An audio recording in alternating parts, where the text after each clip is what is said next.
kadang-kadang tuh aku motivasi diriku kayak, Jol jangan pulang kalau belum top 5 kayak gitu. Karena gue tahu pas gue pulang tuh nggak akan ada yang cheering up gue, kagak ada yang meluk, kagak ada yang nangis kayak, oh bakal se-awkward apa ya gitu. Aku mikirnya gitu. Ya. Tapi ternyata responnya lebih parah lagi. Bukan hanya tidak ada yang cheering up, tapi mereka malahan yang tertawa di atas kesedihan aku gitu. Karena pulang apa bukan ya, dan ketika bukan nama aku yang disebut, aku udah sedih kan. Ditambahin lagi dengan apa ya, tiba-tiba ada sorakan gembira, itu kayak hatiku langsung kayak ambles kayak.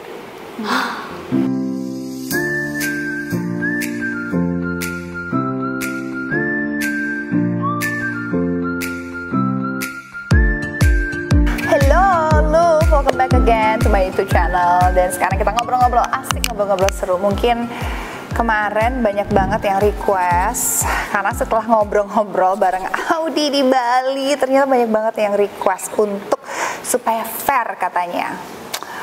Dan di samping aku udah ada Jolie. Hai Jolie. Hai, apa kabar Kak Luna? Baik, kamu apa kabar? Luar biasa. Luar biasa. That's good. Jadi Jolie, kemarin kan aku ngobrol di Bali sama Audi. Terus katanya ada yang kesel sama aku, ada yang marah sama aku, ada yang happy, ada yang bilang sama Jolie juga dong gitu. Jadi banyak. Dan memang memang rencananya pada saat aku ketemu Audi itu nggak sengaja, karena aku tahu dia lagi di Bali. Oh, aku pikir kamu di Bali ya? Ya udah deh, sekarang yuk bikin konten ngobrol-ngobrol. Nah, aku tuh sebenarnya pengen juga, jadi ada kamu, ada Audi, dan yang lain-lain lah. Tapi yang paling banyak requestnya tuh Jolie. Jolie dong Kak, Jolie. Jolie, kamu tahu nggak? Kamu banyak fansnya loh. Iya, aku juga kaget. Kayak aku nggak sangka. Maksudnya pas keluar di top 6 tuh kayak, aduh, ini gimana ya gitu, bakal dapet hujatan atau enggak kayak gitu. Udah kayak, oh si drama queen bla bla bla, cie keluar top 6 gitu kan. Bahkan aku sampai bikin konten tuh jogetin komennya netizen. Kayak segala hujatan aku jogetin gitu.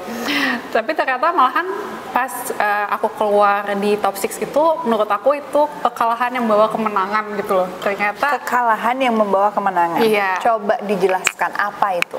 Iya, ternyata dengan aku keluar di top 6 itu, mungkin kalau misalnya aku di top 5 tuh, oh ya udah Jolie udah berusaha, Jolie ya layak masuk top 5 kayak gitu. Tapi dengan top 6 ini tuh ternyata malahan apa ya, aku ngerasain banget fans aku tuh yang Jollibee sekarang namanya. Jollibee. Iya, Jolie Bestie. Jollibee. Oh, Jolie Bestie. Iya, Jolie Bestie itu ternyata yang benar-benar apa ya, ada yang benar-benar supportnya tuh apa, wah semangat 45 deh kalau misalkan buat bela-belain aku kayak gitu. Dan aku ngerasain banget kayak I felt love gitu dengan teman-teman virtual aku.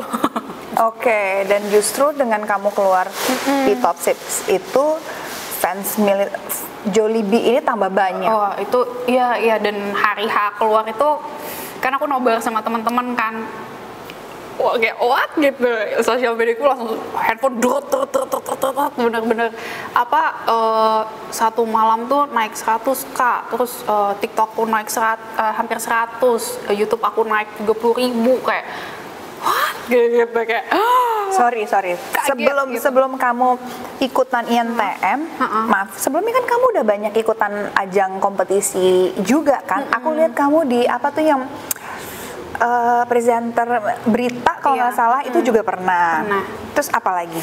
Wajah Femina itu sampai top 40 doang. Padahal yang menang itu juga pernah. Tiffany pas pas tahun itu yang barengan sama Tiffany. Iya, aku hanya top 40, Evani itu best catwalk, Tiffany winnernya. Oh gitu. Aku karantina pun enggak.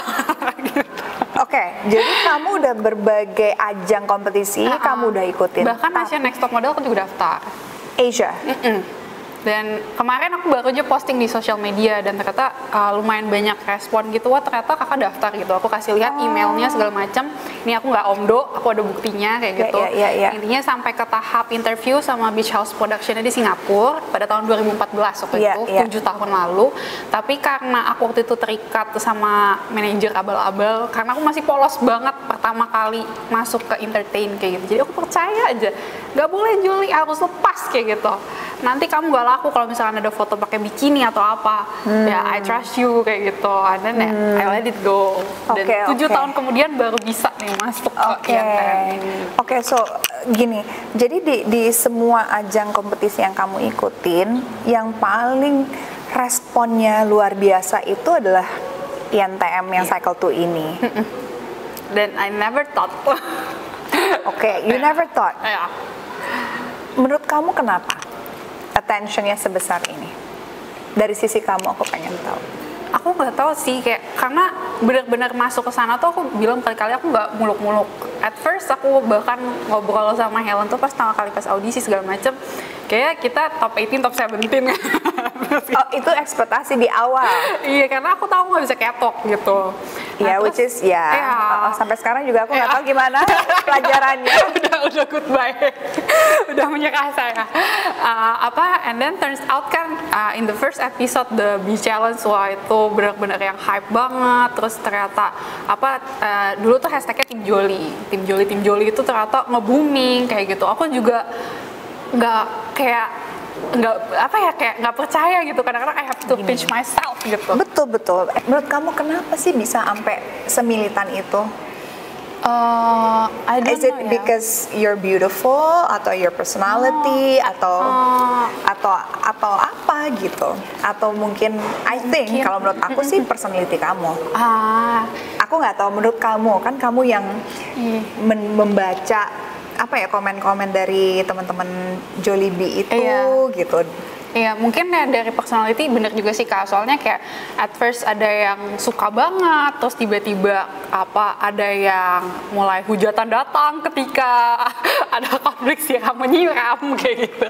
Terus tiba-tiba di top 6 di panggung penjurian yang sangat dramatik itu hari itu dapat backlash-nya tuh positif, dapat banyak cinta lagi dari netizennya kayak gitu, fluktuatif gitu. Tapi di luar itu kayak salah satu alasan terbesar aku masuk ke INTM itu kan aku pengen punya platform di mana aku bisa sharing cerita aku dari mula aku obesitas, aku sakit, terus dikasih chance yang biasa aku kan dulunya dari makeup artist, make upin di backstage, bermimpi untuk ada di on stage kayak gitu kan. Aku mulai dari nol sampai sekarang kayak gitu.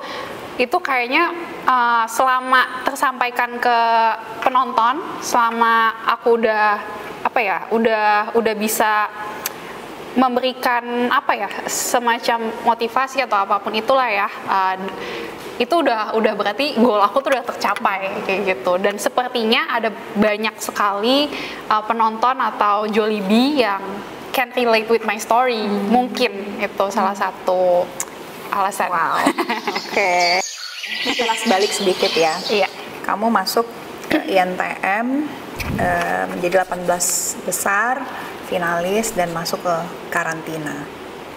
Itu pertama kali kamu masuk dan bertemu dengan model-model yang lain gitu loh. Apa dalam pikiran kamu gitu? Akankah terpikir di dalam bayangan kamu akan menjadi penuh dengan cerita di dalam karantina itu? Jujur nggak. Aku kan orangnya kayak ibaratnya apa aja tuh aku coba. Selalu tuh misalnya aku kagak bisa nge-hosting, aku nggak ada background untuk kayak jadi host berita, apalagi hard news kayak gitu. Aku tetap nyemplung aja. Selama pokoknya ada pintu kebuka, aku masuk. Ada pintu kebuka, aku masuk. Nah, termasuk di INTM ini gitu, kayak awal ketemu sama teman-teman yang tingginya semampai, yang model banget kayak gitu kan. Bahkan memang bilang, lu kan bukan model, mana bisa kayak gitu. Tetap aku coba aja gitu. Dari sisi apapun itu aku emang orangnya pede aja dulu gitu. Emang kamu sendiri mengakui bahwa kamu adalah orang yang sangat percaya diri ya? Iya. Dan ambisius mungkin? Ambisi iya, percaya diri iya. Karena gimana ya, hidup ya kalau menurut aku harus punya goal sih. Aku sebagai keluarga Cina Toto kayak gitu, dari kecil tuh ditanemin, lu nggak kerja lu nggak makan kayak gitu. Dari aku kecil selalu kayak gitu. Dari emang emang harus punya tujuan dan goals gitu. Nggak bisa tuh kayak lu ikut apa santai aja gitu. Jadi aku manfaatin momen yang ada lah gitu. Kamu manfaatin momen yang ada selama di karantina, selama syuting apa segala macam. Tapi pada saat kamu masuk di situ, pernah nggak sih, kan kamu memang orangnya sangat percaya diri. Tiba-tiba melihat teman-teman kamu yang tinggi, mungkin yang memang model, ada nggak momen dimana kamu ngerasa down bahwa oh my god, nih kepercayaan diri gue runtuh nih gitu? kalau misalkan dari photoshoot gitu-gitu, kan aku menikmati, emang hobi aku gitu loh. Kapan lagi bisa bekerja sama dengan fotografer yang wow gitu, yang biasa dilihat di majalah, dilihat di TV kayak gitu kan. Nah ini kan momen yang tepat kayak gitu. Kalau misalkan aku sebagai Jolie yang belum di NTM, follower cuma 5.000 kayak. Sekarang berapa? Dari 5.000 sekarang? 185. Wow. Iya kayak yang belum ada pengalaman sama sekali untuk foto majalah gitu kan, dan aku dapat kesempatan untuk berkolaborasi gitu dengan fotografer ternama itu, aku kayak happy gitu. Jadi setiap challenge apapun itu, sulit apapun itu aku nikmatin. Tapi ketika ketok guys, tidak, itu ingin pulang rasanya. Percaya diri kamu di situ runtuh. Iya, setiap kali kan even blocking tuh aku nggak paham sama sekali. Cara jalan pun kan cara jalan bebek. Masih sampai sekarang tuh masih teringat sulitnya kayak gitu. Terus dari yang teman-teman juga, misalnya kayak Alfi kan emang anak ketok kan, juga bilang, iya sebenarnya tuh aku nggak suka kalau misalkan ada someone yang kayak ngerusak ritme flow daripada fashion show kayak gitu. Nah termasuk kayak Kak Jolie kalau misalnya nggak fokus, aku juga agak kesel kayak gitu. Iya aku paham gitu. Aku pun kesal dengan diriku gitu, kok nggak bisa ya gitu. Tapi emang aku coba maafin diriku juga karena emang itu bukan bidang aku gitu. Dan pada saat kamu ngerasa tidak percaya diri, kamu justru nge-push diri kamu. Iya. Jadi aku orangnya semakin diinjek kayak, lu mah nggak layak di sini, lu mah bukan model catwalk, masa lu masuk di top 5 kayak gitu kan, malah jadi makin panas, makin kayak kebakar bensin gitu, makin pengen ngegas gitu. Jadi selalu kompetitifnya emang tinggi nih kayaknya ya kamu. Iya, karena kan momen datang sekali seumur hidup, dan nunggu momen ini 7 tahun baru bisa masuk gitu. Jadi kayak kalau aku sia-siain gitu, kayak cuma datang ke sana ngelempem doang, kayak sayang banget kayak gitu. Iya. Dan selama INTM, kamu paling dekat sama siapa? Kalau waktu di NTM sempat paling deketnya sama Tiffany. Bukan paling deketnya sama Alfi, tapi kalau Tiffany itu yang pendengar yang baik karena dia bener-bener angelic banget sih. Gitu. Kalau dari 18 yang menurut kamu yang bisa sepaham sama kamu siapa di antara teman-teman kamu? Yang sepaham sih sampai saat ini kayaknya. Sampai saat ini berarti masih kontak? Masih. Oh masih? Yang masih kontak itu sampai ku hafalin urutannya siapa dulu. Sekarang tuh masih yang pertama kali kontak itu pas aku keluar itu Alfi, nanya is it real kayak gitu. Iya. Terus abis itu Evani kontak aku, Tiffany kontak aku. Evani, Tiffany, Alfi. Bahkan Tiffany, Alfi, bahkan Sita yang lucu. Iya, Sita sama aku balas-balasan komen terus kita kayak saling kocak gitu. Padahal waktu di karantina kayaknya nggak akur. Iya, tapi sekarang ya oke kok. Oke, jadi aku pengen tahu nih, mungkin buat teman-teman Luf juga ya. Jadi kalau pada saat bersinggungan kadang-kadang kan namanya perempuan semua, terus di tempat yang sama, nggak pegang handphone, mau nggak mau kan kalian harus kenal satu sama lain. Kebayang nggak sih setelah kompetisi malah kalian jadi akrab, jadi berhubungan gitu? Padahal yang kita lihat kayaknya ini kayak nggak mungkin banget ya temenan gitu selama kita nonton ya. Gitu. Aku juga kaget, maksudnya karena kalau sistemnya kayak Evani, sistemnya Sita, what happen in the house, stay in the house gitu loh. Jadi mereka punya prinsip itu. Iya, after that, gue tahu Jol, itu mah kayak gitu. Jadi malah kayak santai aja gitu. Aku kirimin makanan ke mereka satu-satu kayak gitu. Kalau aku sistemnya gitu, ya siapa yang say hello sini tak kirimin makanan. Gitu. Yang nggak say hello ada dong. Banyak juga. Nggak dikirim makanan? Enggak. Biarin aja. Tapi ini jadi menarik ya, lucu gitu. Aku pengen tahu sih Jol dari sisi kamu gitu. Iya. Kalau dari sisi tayangan gitu kan, kamu tuh selalu dianggap kayak drama queen. Iya. Ya bukan troublemaker sih, tapi lebih drama queen kali ya. Kayak hal kecil jadi gede, dan sehingga banyak ada kubu gitu loh. Bahkan kamu sempet bilang bahwa you don't have friends Iya. di dalam itu Iya. karantina. Jadi apa sih yang sebenarnya terjadi? Kenapa kamu nggak bisa deket dengan teman-teman kamu yang lain? Menurut aku karena mungkin tension dari competitionnya ya, kayak aku selalu nekenin ke Jollibee, ke para siapapun lah yang nonton YouTube aku atau ngikutin sosial media aku. Jolly yang ada di NTM itu memang Jolly versi kompetisi, tapi di luar NTM tuh sebenarnya Jolly itu beda gitu. Jolly beda, itu adalah Jolly yang di dalam kompetisi. Dan itu udah already been there dan that finish kayak gitu.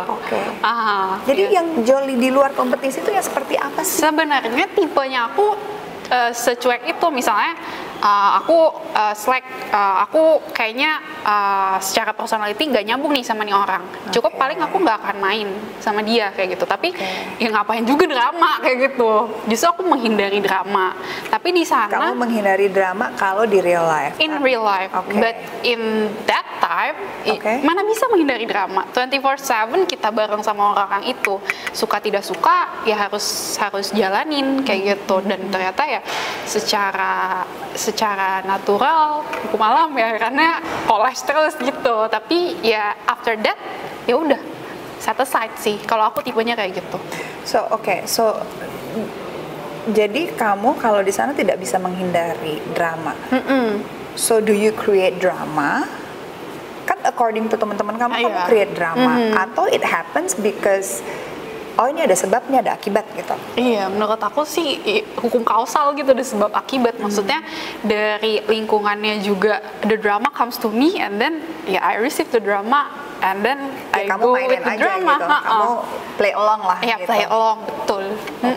So when you play along with the drama gitu, apakah kamu tahu itu sesuatu yang benefit kamu atau apa gitu? Kenapa kamu play along? Sebenarnya itu kayaknya survival mode aja sih. Nggak ada kepikiran benefit atau atau enggak gitu. Lebih ke ya udah yang penting gue mau bertahan di sini gitu loh. Karena it's a competition and for me it's a big deal gitu. Jadi ya aku berusaha semaksimal mungkin untuk ya udah deh, apa yang akan terjadi nanti, urusan nanti jalanin aja dulu. Mau slack nggak apa-apa kayak gitu, tetap hadapin aja. Even if I have to like survive alone, ya it's okay kayak gitu pada saat itu. I see. But after that already ya udah gitu. Kalau udah selesai kompetisi dan bahkan kamu dengan teman-teman yang lain masih ngobrol ya baik-baik aja sih kalau dari sisi aku ya gitu. Nah, terus kalau insiden ini kita ngomongin banyak sih sebenarnya viral ya. Kamu tuh banyak banget viral yang kamu di Lebah ya, yang di kamu viral, which is aku yang di bully gitu. Mohon maaf. Padahal kamu keluar ketawa-ketawa seru banget gitu, tiba-tiba kamu kesundut dan kamu tiba-tiba nangis. Iya. Jadi kesannya kayaknya aku yang kejam, seru, gimana, seru gitu. Kan kamu yang seru. Tapi memang yang pas abis gigitan itu akhirannya bengkak di kaki, and then betul. Tapi kan sebenarnya pas aku nanya gimana seru, kamu ketawa seru. Tapi kesannya pas kamu lagi gigit, pas banget ngomong itu, tiba-tiba wah kamu nangis. Kesannya kayaknya aku mengaminkan kesakitan kamu gitu, yang akhirnya aku dibully. Tapi oke, nggak apa-apa. Kalau aku mah udah biasa. Kalau kamu udah biasa gak dibully? Pas awal sih kena mental. Kamu kan orang yang sangat percaya diri. Sorry nih, kamu kan orang yang pede, yang strong banget. Terus sempat kena mental. At first kan in rumah karantina tuh kayak aku selalu bilangnya, kalau misalkan nanti ada haters atau apa, every publicity is good publicity, bla bla bla kayak gitu. Gue siap kayak gitu. Udah tuh kamu ngerti kan? And then after that pas udah ngeliat kayak pulang lu babe kayak gitu. Wah, kata-kata kasar keluar semua. Mulai deh tuh, aduh kagak bisa tidur, gimana ya kayak gitu. Sampai kayak benar-benar berapa lama gitu, benar-benar healing time-nya butuh waktu sih. Cuma now sih udah feeling much better banget, karena masih pikir-pikir gue ngapain mikirin yang negatif gitu. Kalau misalkan seeking acceptance atau approval dari semua orang bisa gila akhirannya. Maksudnya nggak akan pernah ada cukupnya buat mau netizen atau siapapun itu kayak gitu. Jadi ya cukup fokus sama yang positif yang memang support aku, love aku, udah gitu. Dan itu sempat membuat kamu down? Sempat membuat down. Siapa yang paling support kamu untuk bisa strong, untuk kan membaca komen negatif tuh kalau untuk awal-awal pasti nggak gampang ya. Iya. Aku aja dulu pertama punya haters nangis kok gitu. Itu sangat wajar gitu. Apalagi tuh maksudnya bahkan tuh yang nge-hate komen tuh bukan hanya netizen aja, bahkan orang-orang yang kenal sama aku tuh karena udah terlalu terbawa sama apa yang terlihat di TV kayak gitu. Misalnya kayak dosen aku, untungnya kamu nggak top 3 kayak gitu, nggak layak kamu kayak gitu-gitu. Bahkan langsung ngomong ke kamu? Iya, langsung ngomong ke aku, ngechat. Itu aku langsung ya, aduh down nih. Terus bahkan kayak my mom juga bertanya-tanya gitu, kenapa begini kayak gitu. Nah itu aku sedih sih. Maksudnya kan aku masuk sana kan pengen banggain orang tua kan, sampai ada pertanyaan kenapa kamu begini kayak gitu kan. Abis dari itu aku udah gak kasih my mom nonton sih, kecuali kalau part-part yang emang kayaknya it's okay, kayak silakan nonton. Tapi kalau misalkan kayaknya bakal suggest yang buruk, aku gak kasih nonton. Terus kayak pas inget banget pas masa-masa nggak bisa tidur sampai stres banget tiap jam 3 pagi bangun kayak gitu, aku cuma kamar my mom terus ngedusel kayak nggak bisa tidur ya. Terus kayak udah jangan dipikirin ya nggak apa-apa kayak gitu. Dan iya teman-teman juga untungnya feedbacknya positif, yang kenal aku seperti apa udah dari dulu kayak gitu. Nggak ada pertanyaan itu lu bukan sih kayak gitu. Cuma dari orang-orang yang belum mengenal aku kan timbul pertanyaan itu wajar sih menurut aku gitu. Cuma pada saat itu aku belum bisa menerima gitu. Dan your mom? My mom sih untungnya sekarang sih udah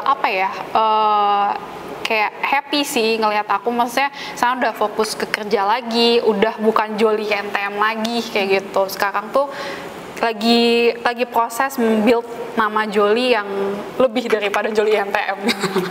I see. Iya. Ya. Jolie. Iya. Pada saat kamu dieliminasi, itu ada insiden ya. Aku bilang insiden kecil yang sebenarnya me personally bilang itu bukan insiden yang baik dan bukan insiden yang patut dicontoh sih gitu. Dan aku juga bilang sih, to be honest, ada time kan kamu tahu aku ada di set, kamu juga ada di set, betapa marahnya aku di situ. Dan itu karena memang kayak split second itu kejadian, aku kayak kaget banget dan aku betul marah gitu. Even ke Audi pun dan ke Sarah kan aku tegur keras gitu. Kemarin aku ngobrol ke Audi juga, aku bilang apa yang kamu lakukan itu bukan satu hal yang terpuji lah gitu. When it happens, apa yang kamu rasain? Kayak sedih sih. Sebenarnya kadang-kadang tuh aku motivasi diriku kayak, Jol jangan pulang kalau belum top 5 kayak gitu. Karena gue tahu pas gue pulang tuh nggak akan ada yang cheering up gue, kagak ada yang meluk, kagak ada yang nangis, kayak bakal se-awkward apa ya gitu. Aku mikirnya gitu. Ya. Tapi ternyata responnya lebih parah lagi.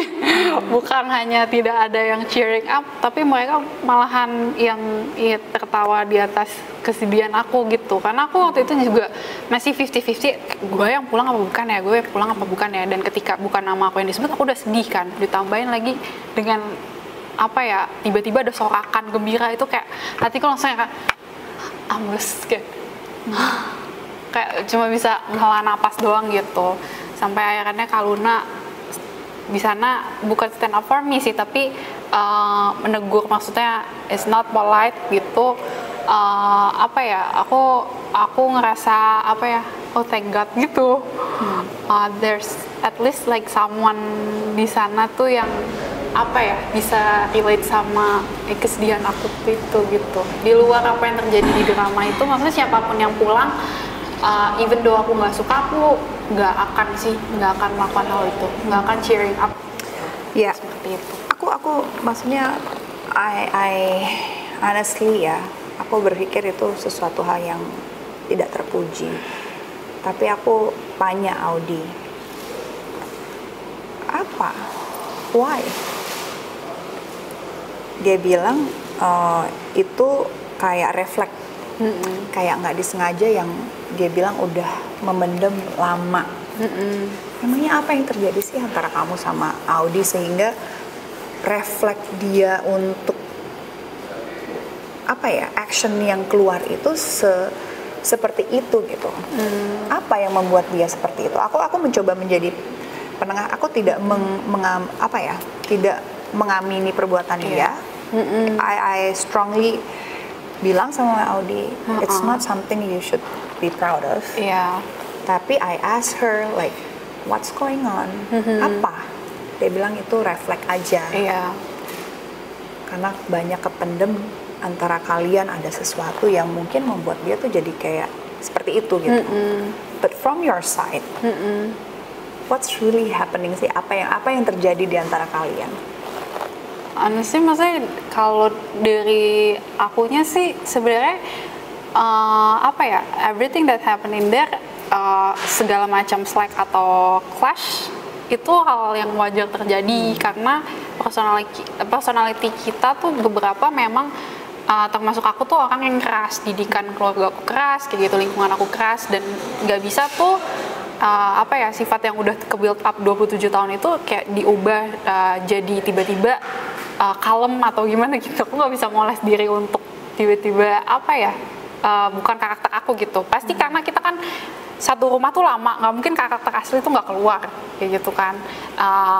I admit that my personality mungkin kadang-kadang buat beberapa orang nggak bisa di-accept kayak gitu. It's not like ada tipe gini. Kalau aku menurut aku ada dua tipe orang. Ada yang mau di gimana aja pasti lovable, likable kayak gitu. Aku tuh kebalikannya. Gitu. Kalau yang bisa nerima, puji Tuhan. Kalau misalnya nggak bisa nerima, ya udah. Termasuk mungkin Audia tipe yang tidak bisa menerima, dan aku tidak menyalahkan dia. Ke apa adaan kamu ini yang mungkin buat banyak pihak, terutama mungkin dari Audi atau Sarah, itu jadi misperception tentang diri kamu mungkin. Karena mungkin kamu juga as a character menurut aku sangat strong dan sangat dominan dan kompetitif. Jadi dan itu harus diingat, tension competition kayak gitu. Jadi ya aku paham komplit semuanya tuh. Pasti kelas terus gitu. Tapi apapun itu, maksudnya kalau saat ini sih aku santai-santai aja sih. Kayak ada rasa, kalau jujur kalau tiba-tiba kayak jadi bestie itu kayak agak susah, kayak ya kan fair-fairan aja gitu, agak susah. Tapi kalau sekedar kayak dia chat ya aku bales. Dia kamu memaafkan dia? I forgive them. Ya menurut aku udahlah, udah selesai gitu, nggak usah diungkit-ungkit terus, kasihan juga. Aku jujur kasihan, bener-bener kasihan. Soalnya kayak banyak jadi backlash negatif ke dia kan, komen haters segala macem. Itu tagnya itu karena tiap kali ada komen jelek, apalagi ngebawa almarhum ibu, please jangan guys, kayak itu karena di tag aku juga gitu. Aku di sana mau bicara juga bingung kayak gitu, karena aku yakin itu nggak semuanya fans aku, ada oknum sih, memang ada. Karena kan ada yang masih kecil, kalau ditelusurin tuh ternyata tuh masih kecil dan nggak paham, main asal ketik jemari kayak gitu kan. Jadi please stop lah, the competition pakai di end kayak gitu, move on. Dan akhirnya the next following week Audi yang keluar. Iya, dia yang keluar. Aku kaget sih dia yang keluar. I thought kayak dia bisa langkah lebih jauh lagi. Ternyata dia. Kalian nggak pengen setelah ini kan udah sama-sama di luar, mungkin ketemu, clearing the air gitu. Mungkin ya menurut kamu jadi bestie, mungkin enggak. Tapi kan seseorang yang pernah ada di dalam karantina sama berbulan-bulan, pasti kan like it or not, ya mungkin ada orang yang nggak bisa bonding oke lah gitu. Tapi kan ada history yang kayaknya harus kalian ketemu kah atau saling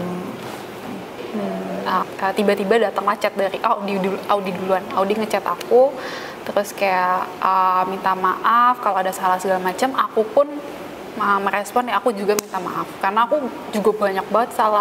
Nggak mungkin, aku bukan orang yang sempurna guys, cacatku juga banyak di sana gitu. Jadi aku minta maaf juga ke dia.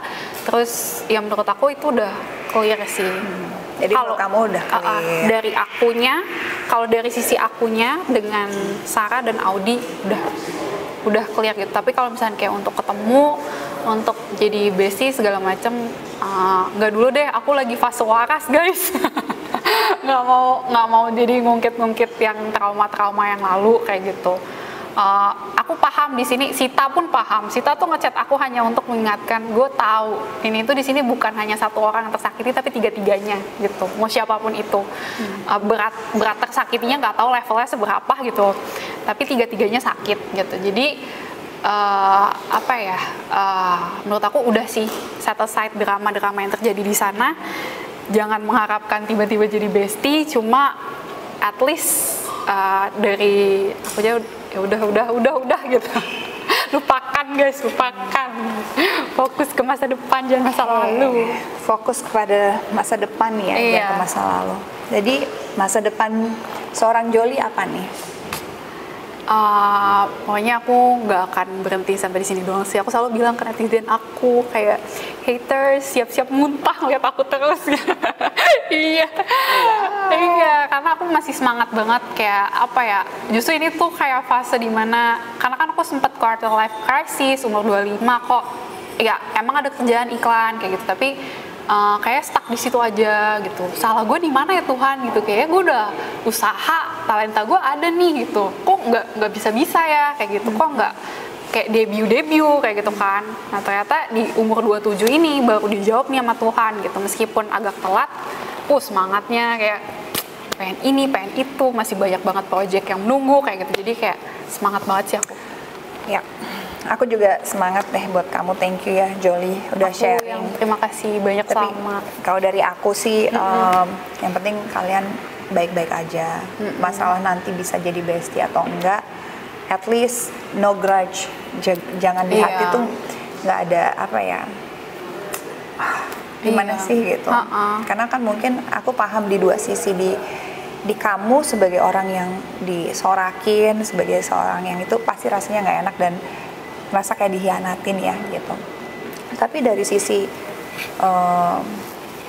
Audi dan Sarah, aku juga bisa memahami bahwa itu adalah spontanitas yang seharusnya kayak orang keceplosan gitu ya, nggak mereka niati tapi membawa dampak yang sangat panjang dan sangat tidak baik untuk mereka dan juga kamu gitu. Jadi I hope you guys can be friend, even though it's not bestie-bestian kayak kamu, tapi at least one day kita nggak pernah tahu. Buka hati, buka peluang, buka kesempatan. Karena namanya hidup kita nggak pernah tahu. Jadi buang yang jelek-jelek dan lupain yang lalu, jadiin pelajaran aja. Jadikan itu sebuah pengalaman, so you guys can move on and be successful dengan apapun yang kalian lakukan. By the way, I'm so proud of you Jolie, beneran deh. Aku proud sama semua alumni MTM dari 1 sampai 2 to see all the finalists, the winner. Maksudnya winnernya ada si yang pertama Elaine.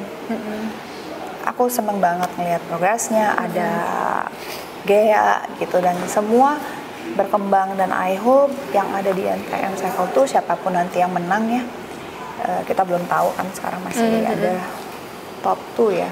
Iya. Jadi aku pikir sih yang terbaik aja. Aku pengen semuanya damai, sukses, dan bisa apa ya, menarik semua ini menjadi pengalaman yang luar biasa.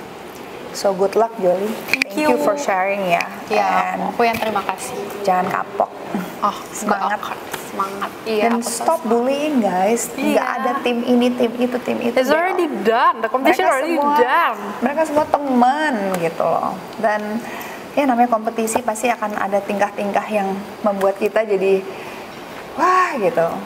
But ya, I mean, stop ya mengkritik, suka atau nggak suka nggak apa-apa, but jangan sampai berlebihan ya.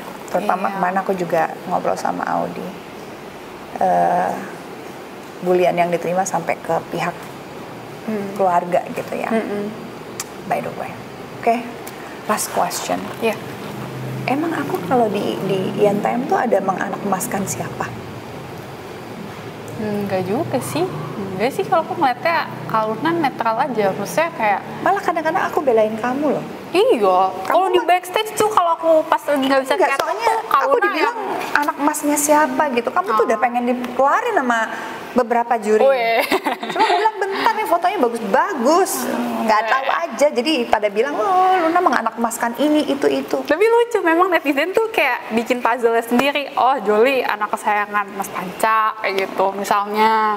Oh, si ini anak kesayangan Kaluna kayak gitu. Itu mah emang apa ya, drama-drama netizen gitu. Tapi kan Ya lucu kalau kamu aja. lagi bagus ya aku anak emasin kamu lagi jelek ya aku anak emasin yang bagus dong.